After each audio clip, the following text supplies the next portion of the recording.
wooden block of mass 5 kilogram. This is the block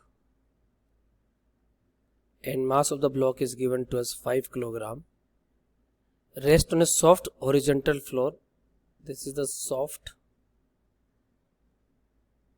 horizontal floor.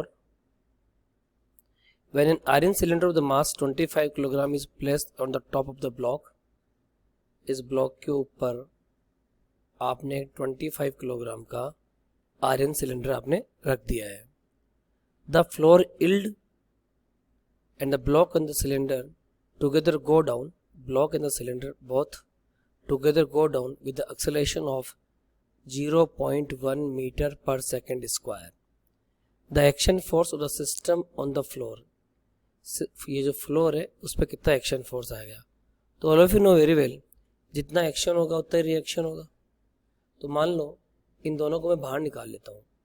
Block को और cylinder को एक complete body मानता हूँ. इस बॉडी का मास 25 + 5 कितना हो गया, 30 किलोग्राम.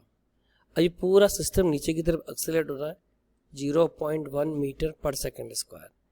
जितना फ्लोर पे एक्शन मार रहा है उतना ही रिएक्शन इस ब्लॉक पे ऊपर की तरफ लग रहा है, उसको मैं एन कहता हूँ.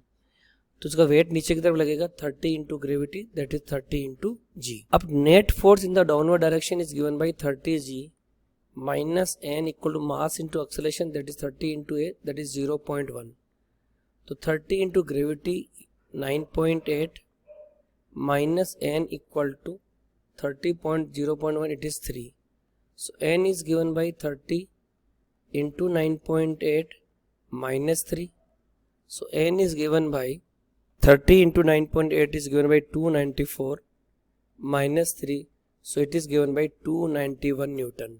The right answer of the problem is the option 3, that is 291 Newton.